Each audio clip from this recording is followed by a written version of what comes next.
Bonjour tout le monde. Donc c'est parti. Je vais vous parler un petit peu de sport aujourd'hui, d'applications dans le sport, de technologie, d'outils technologiques et de data forcément parce qu'on est quand même au salon de la data. Donc ça serait pas mal. Voici le plan. En gros, on va le passer en revue. Une petite introduction avec le contexte du sport amateur et sport haut niveau et des outils technologiques associés. On fera ensuite un zoom sur deux cas d'usage issus donc du monde amateur et du monde professionnel, avec notamment l'utilisation de systèmes GNSS, on va revenir dessus, de centrales inertielles, les limites et perspectives associées à ces deux cas d'usage, qui sortent un petit peu de ce que l'on fait de manière conventionnelle, et ensuite, s'il nous reste le temps, une petite présentation flash minute chrono de Synovate. Donc pour commencer, pour resituer un petit peu le contexte, aujourd'hui la data est omniprésente dans le sport de haut niveau. Principalement, on peut dire que c'est un boom tout simplement, avec un progrès technologique constant, une multitude de systèmes de mesure, de capteurs qui voient le jour, qui sont utilisés sur le terrain. On peut prendre pour exemple les systèmes vidéo, les caméras, haute définition, les GPS, comme on les appelle, centrales inertielles, des capteurs qui se mettent sur la chaussure, sur le ballon, à droite, à gauche. Tout ça, ça nous donne un pool de données qui est absolument énorme, si on va chercher carrément les données brutes. Et en fait, donc il y a une première problématique à ce niveau-là. Qu'est-ce qu'on va faire de ces données? Alors, généralement, soit elles sont utilisées en live pour faire de l'analyse. On voit la vitesse à quelle vitesse court le joueur et on peut faire des recommandations derrière, par exemple, ou retransmettre à la télé.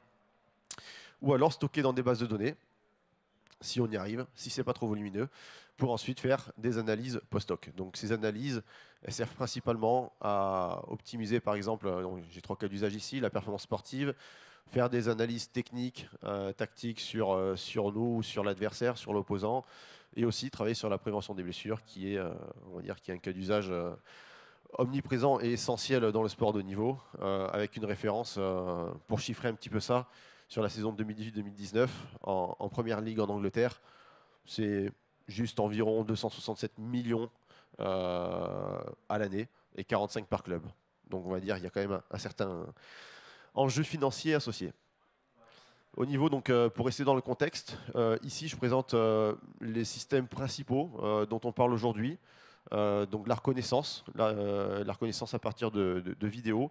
Ici on est markerless, c'est-à-dire qu'on ne positionne rien sur le joueur. Il peut très bien jouer au baseball, faire un match ou courir sur un stade. Et nous, l'idée c'est d'arriver à calculer des angles, des vitesses, donc des mesures physiques essentiellement. Un Eurotracker, la petite boîte que vous voulez avec les petites balles de tennis qui bougent dedans. Alors en fait, ça, on regarde dans un masque et l'idée c'est d'entraîner un petit peu l'aspect neurocognitif, donc par les yeux, à détecter l'information importante. Donc on mène carrément des entraînements et des évaluations de ce type.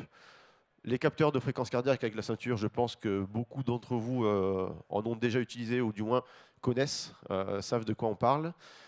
L'EMG avec la photo de gymnastique, donc là on est plus sur de la mesure d'activité électrique, d'activité musculaire, avec des petits marqueurs qui sont aussi wireless et qui nous permettent justement de quantifier cette activité. Et ici, donc les GNSS, je mets un exemple, mais on va y revenir, ou plus communément appelés les GPS, à tort d'ailleurs, sur donc de la localisation satellite. Qu'est-ce qui différencie tous ces systèmes? C'est leur nature, la nature des données, la fréquence d'échantillonnage qui peut varier de 1 Hz, c'est-à-dire d'une donnée par seconde, à 3000 données par seconde, voire plus. En fait, on n'a pas vraiment de limite, mais bon, on bloque au bout d'un moment, sinon c'est plus possible. On va partir maintenant sur ce qui nous intéresse, les GNSS, Global Navigation Satellite System. Qu'est-ce qu'un GNSS ou un GPS comme on peut l'entendre? Donc, comment est construit ce signal? Alors, on parle déjà dans un premier temps de constellation. On voit sur la figure à gauche une planète que l'on connaît tous, avec GPS dessus. GPS, c'est une des 4 constellations principales. On va dire c'est la constellation des États-Unis, des USA. Mais elle n'est pas seule. On a aussi donc Galileo, Beidou, GLONASS, qui sont donc propres à l'Europe, à la Russie, à la Chine, qui sont aussi très importantes, bien avancées, euh, et qui, chacune de ces constellations propose un certain nombre de satellites. Au niveau donc, des systèmes qui sont portés sur le terrain, leur précision dépend de la fréquence d'échantillonnage, de la configuration spatiale du coup, des satellites qui sont connectés et qui sont verrouillés. Donc, c'est-à-dire leur nombre, leur distribution géométrique et l'impact de l'environnement, c'est-à-dire si on porte un GPS dans une pièce fermée, dans un hangar par exemple, ou dans un parking souterrain, bah, il n'y aura rien. Il n'y aura rien du tout parce que le signal ne passera pas. Pour continuer sur ces systèmes GNSS, on a donc un petit boîtier qui est porté dans une brassière où on va partir courir, faire ce qu'on veut un peu sur un terrain avec. L'ensemble de ces boîtiers, c'est-à-dire que si on prend une équipe de 11 joueurs, on aura 11 boîtiers. L'information va être centralisée sur un moniteur. Et après, on va pouvoir, généralement, ce que l'on fait, c'est qu'on fait des analyses post-hoc sur, OK, donc le joueur 10, il a fait tant de mètres, il a parcouru tant de mètres sur le terrain, à telle vitesse. Voilà. Les spécificités d'un GPS, alors là, je vais faire un petit peu l'allusion, mais ou de système GNSS. Les mesures donc, de cette origine varient entre 5 Hz et 20 Hz, donc avec une application sur la précision qui est très importante entre les deux. Ces systèmes embarquent aussi des centrales inertielles systématiquement. Les centrales inertielles sont sur des fréquences qui sont beaucoup plus élevées, de 100 à 500 Hz par exemple. Et parfois aussi des capteurs de fréquence cardiaque. Alors le capteur n'est pas dans le dos, mais il prévoit un module justement pour analyser ou mesurer cette fréquence cardiaque. Si on vient un petit peu sur la partie centrale inertielle qui est embarquée dans des boîtiers GPS ou boîtiers GNSS, elle mesure principalement le nombre et la force des collisions, ainsi que les changements de direction. Là où le GPS prêche un petit peu, de fait d'une fréquence d'échantillonnage qui est assez faible au final, où ça serait plus compliqué d'aller sur cette quantification. Et ensuite, ce que l'on remarque, c'est qu'on a on a une course à la métrique parfaite parce qu'il y a plusieurs constructeurs, chacun se tire fait un peu la compétition.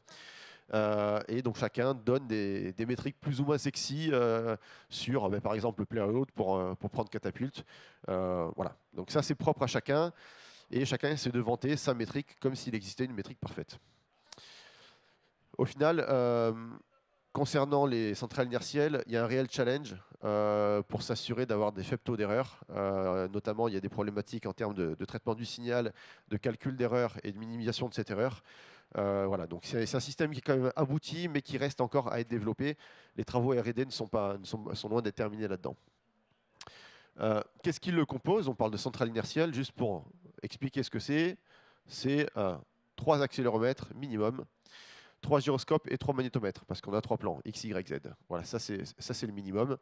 Et il permet donc de déterminer la position et l'orientation du sujet ou du boîtier, donc du sportif.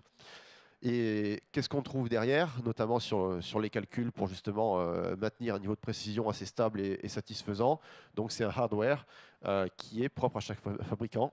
Et généralement, on n'a pas l'information, on ne sait pas quelles méthodes de calcul sont utilisées, quels filtres justement pour avoir un bon niveau de précision.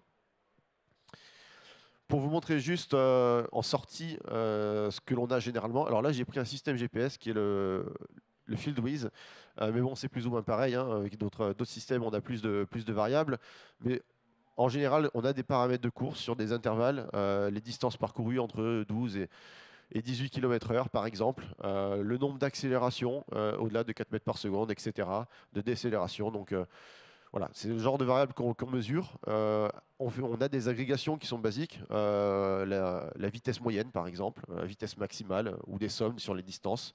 Et on a aussi généralement des variables individualisées, notamment qui sont calibrées sur des tests de performance, des tests VMA qui sont faits par ailleurs. Maintenant, on va passer donc sur le cas d'usage. Alors, je vais juste switcher sur une présentation SAC, donc SAP Analytics Cloud, pour ceux qui connaissent. Et là, l'idée, en fait, ouais, ça va, on voit assez bien.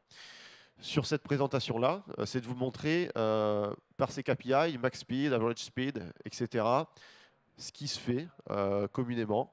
Donc, on mesure les déplacements d'un joueur sur un entraînement ou sur un match. En sortie, on vient monitorer ces variables-là. On fait ça au cours du temps et on voit un petit peu donc comment Qu'est-ce que fait, on va dire, le joueur au cours des entraînements et des matchs de manière longitudinale.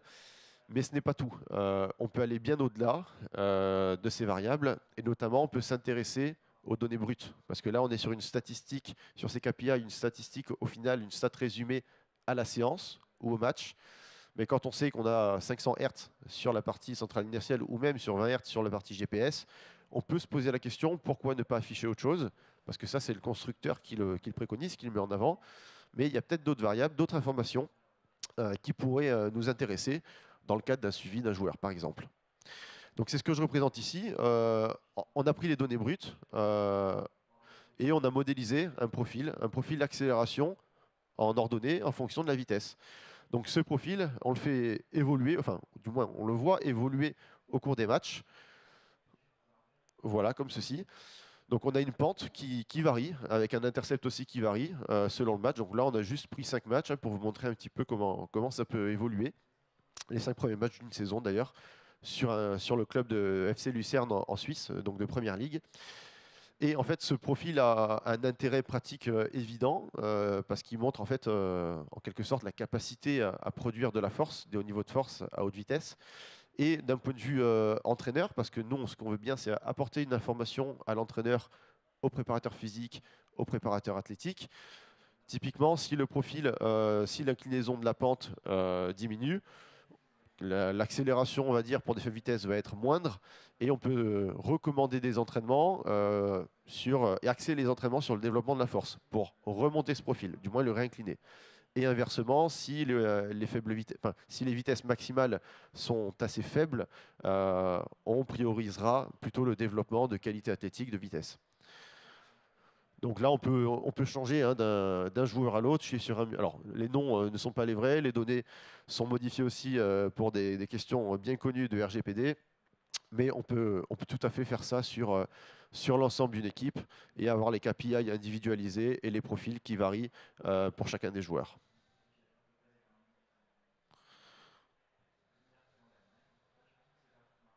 Donc ça, c'est la question de ce type de profil. En pratique, ce n'est pas encore fait.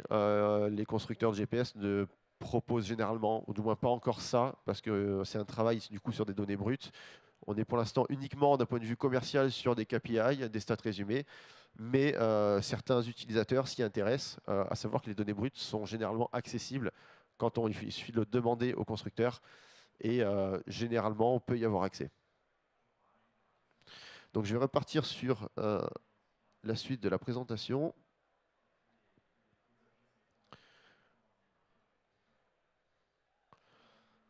Quelles utilisations, au final, on peut faire donc, de ce genre de profil et au final des systèmes. Donc, sur la base commerciale, comme je l'ai dit, monitorer les KPI au cours du temps, d'un point de vue stat résumé à la séance ou au match.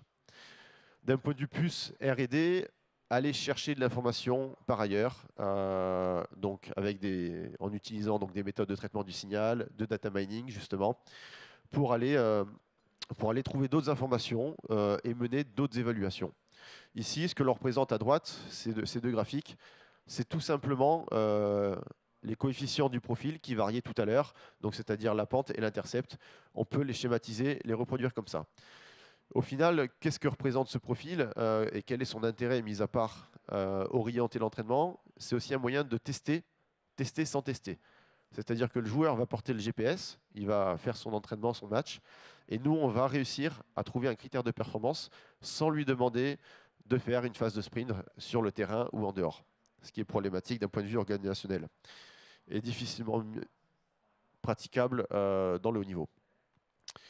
Et est-ce qu'on peut, finalement, expliquer, décrire et prédire ce profil? On peut imaginer que oui. Ici, on a juste, donc c'est un exemple, on ne va pas s'arrêter dessus, mais la prédiction qui est faite sur un joueur sur 20 matchs, par exemple, on voit que les prédictions que l'on a faites fit plutôt bien avec la réalité, avec les données observées qui sont en verte. Et ça nous permet de nous renseigner sur quels sont les facteurs influents de la modification de ce profil. Est-ce que c'est la distance totale? Est-ce que c'est le nombre d'accélérations ou de décélérations à très haute intensité pour pouvoir justement faire de la préconisation, la recommandation sur les protocoles d'entraînement? Et ce que l'on peut aussi faire quand on a les données brutes, au final, on a le champ libre, hein, tant qu'on a les compétences je veux dire en traitement de données pour s'y atteler. On peut aussi aller chercher de nouveaux indicateurs à partir des données brutes, dans le domaine temporel, dans le domaine fréquentiel, aller beaucoup plus loin, et ce qui aura une importance significative, notamment sur les centrales inertielles. Si je passe maintenant sur la deuxième application, le deuxième cas d'usage, donc on parle de centrale inertielle. Là, on sort un petit peu du sport co, on va parler de course à pied et du coup de capteur de puissance. Alors un capteur de puissance, c'est au final une centrale inertielle, c'est représenté par des centrales inertielles. Euh, on en a un exemple ici, c'est le capteur de puissance Stride. Donc je l'ai juste pris pour exemple. C'est pas lourd, ça pèse 9 grammes, c'est petit comme ça. Ça se fixe sur la chaussure, donc on peut courir, on ne le sent pas du tout. Et ça a une autonomie de longue durée. Donc on entendait tout à l'heure dans la salle à côté le collègue qui avait couru pendant 10 jours. Alors là, on ne tient pas 10 jours, mais facilement 48 heures. Donc c'est quand même plutôt sympa. Et c'est synchronisé généralement avec l'ensemble des marques de montres connectées, Garmin, Polar, Suunto et compagnie, justement pour agréger, on va dire, ces mesures donc, de puissance, vu qu'on parle d'un capteur de puissance avec les données de fréquence cardiaque et autres. On refait un petit switch, cette fois-ci sur la deuxième présentation.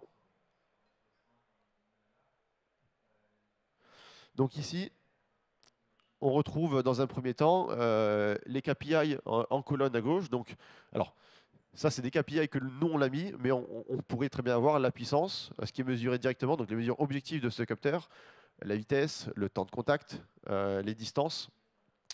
Et nous, on s'est dit, OK, plutôt que de représenter ce que propose le capteur, parce que d'ailleurs, ils ont un software qui le fait très bien, on va essayer d'aller un petit peu plus loin et de représenter d'autres mesures. Donc là, on a par exemple associé des mesures physiologiques, capacité anaérobie, l'indice d'endurance, la VO2 max, donc la consommation maximale d'oxygène, et les reflets sur le versant, donc la vitesse pour cette consommation, et la puissance aussi associée à cette consommation. Ce que l'on voit dans un premier temps, si on trace une carte de chaleur des puissances, donc la mesure objective, on l'a prise telle quelle du capteur, on peut dessiner un profil de puissance record. C'est-à-dire qu'on va prendre l'ensemble des séances, on va chercher les max pour chaque temps, et on va se dire, OK, par exemple, là je suis sur Thomas. Thomas, voilà son profil record. Au cours du temps, donc on s'est arrêté à 100 minutes, mais on pourrait aller beaucoup plus loin. On a ces valeurs maximales de puissance. Et au fur et à mesure des entraînements, ce profil évolue. Donc on voit vraiment la progression de ce profil qui reflète du coup sa progression à lui. À côté, vu comme ça, c'est pas très beau et du coup ça parle pas beaucoup. Mais ce que l'on essaie de faire, c'est d'associer deux types de mesures. Donc souvent on parle de charge d'entraînement d'un point de vue externe et interne. La charge externe, c'est une mesure objective comme la puissance. La charge interne, on est plutôt sur la fréquence cardiaque et on a fait le ratio entre les deux. Et on voit que si on est sur des faibles valeurs, c'est-à-dire que la contribution du cœur est plus importante que la puissance développée, la puissance mécanique, et ça pourrait être synonyme par exemple de fatigue. Et enfin, ce que l'on a proposé, c'est un module de prédiction. On vient tout simplement choisir un temps bon, on va dire on est sur un 42 km. On va dire je veux faire mon marathon en 3 heures pile. Je devrais maintenir une puissance de 332 watts, en partant du principe qu'on court à la même vitesse du début jusqu'à la fin. Donc ça, c'est basé justement sur des modèles physiologiques, enfin mathématiques physiologiques, mais où on arrive à croiser un petit peu du coup les données de puissance et des données physiologiques. Et on va avancer maintenant sur la dernière partie. Hop. Les limites et perspectives donc, de ces outils et surtout par rapport à ces applications. Donc les GNSS dans le foot, la source satellite, donc une précision qui est impactée par l'environnement, on l'a déjà dit, les spécificités du système aussi, avec en particulier la fréquence d'échantillonnage. Une conformité aux recommandations du fabricant, donc il nous livre un set de variables, mais il y en a peut-être d'autres, et parfois elles ne sont même pas individualisées ou individualisables. L'accès aux données brutes n'est pas systématique, car c'est une demande, et le fabricant, s'il dit non, non, je ne passe pas mes données brutes pour une raison qu'il regarde, bah, on ne les a pas, tout simplement. Et on ne connaît pas aussi l'impact du jeu et de l'opposition sur les datas. Là, je vous montre un profil, mais on n'a pas parlé de l'adversaire. Pourtant, l'adversaire va considérablement impacter nos mouvements. Donc, c'est à prendre en compte. Donc, il n'a qu'une partie de l'iceberg au final. Dans la course à pied, on a une certaine opacité des hardware et de la validité du système. Donc, logiquement, quand on prend un système, on s'assure qu'il soit valide d'un point de vue scientifique. Et l'utilisateur est soumis donc, au constructeur. Je vous prends un exemple. J'ai utilisé donc, ce capteur en mars pendant 3 mois. Et en avril, le constructeur a décidé de changer sa méthode de calcul. Ce qui faisait que quand on était en côte, les valeurs de puissance étaient du jour au lendemain 2 fois plus grosses, 2 fois plus importantes. Ça le regarde. En soi, si on fait de l'analyse instantanée, pourquoi pas, on s'y habitue. Mais si on fait un modèle derrière statistique ou si on veut monitorer ça sur l'ensemble d'une saison, bah là on a quand même un petit problème. Et du coup, comment faire? Bah, on fait avec, mais c'est pas optimal. Et ensuite, donc les statistiques, pareil, qui sont guidées par une dynamique commerciale. Je pense que pour les utilisateurs de Garmin, de Suunto, de Polar, vous avez des scores de fitness à tout va. Qu'est-ce que représentent ces scores de fitness? Parfois, ils sont valides. Parfois, ils ne représentent rien du tout, du moins rien de solide d'un point de vue physiologique.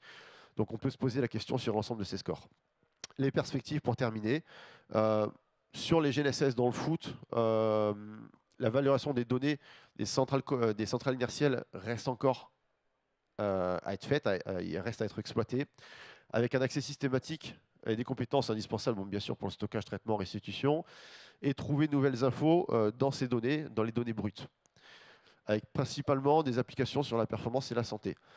Et aussi, au final, là, on est dans une approche très univariée. On a un système pour un phénomène, la performance, la mesure, ce que vous voulez. Mais en fait, c'est absolument pas l'idéal, je dirais, ou ce qu'il faudrait faire. Mais on serait plutôt aujourd'hui sur de l'intégration multisource, sur une considération beaucoup plus large, où on prendrait en compte la synchronisation donc, de caméras haute définition dans un stade, avec les GPS portés par le joueur, avec les capteurs de fréquence cardiaque. Le but, c'est de faire communiquer tous ces systèmes. La difficulté est là, ils ont des fréquences, des échantillonnages très différentes. Donc voilà, on est sur ce plan-là aujourd'hui, c'est la question du jour. Mais on peut estimer que la R&D avance plutôt bien dans ce sens, mais il reste beaucoup à faire. Et pour terminer avec ceux de la course à pied, on serait sur le modèle intelligent qui prendrait le sportif en considération, mais dans son environnement. Par exemple, considérer la météo, le vent. Comment est-ce qu'on va prendre en compte l'impact du vent sur les valeurs de puissance, l'impact des facteurs psychocognitifs, l'état mental, on va dire, l'état d'éveil, ou alors tout simplement l'état de forme. Et justement, derrière, pour rendre vraiment un coach intelligent, c'est-à-dire un coach qui va nous préconiser, nous recommander une planification, une programmation d'entraînement. Et si j'ai 40 secondes, parce que je vais la faire en 40 secondes, la présentation de Sinovate. Donc nous, on est une ESN valorisation de la donnée, avec 15 ans d'expérience sur 4 agences, Lyon, Rennes, Paris et Montpellier. Donc je passe parce que vous pouvez nous voir au stand tout à l'heure si vous voulez en savoir plus. Et on a une déclinaison donc, qui s'appelle C-Sports, avec donc, cette valorisation de la donnée dans le domaine du sport qui est fondée sur le croisement entre deux domaines de sciences, on va dire, les sciences du sport et les sciences de la donnée. Voilà. Et je vous remercie.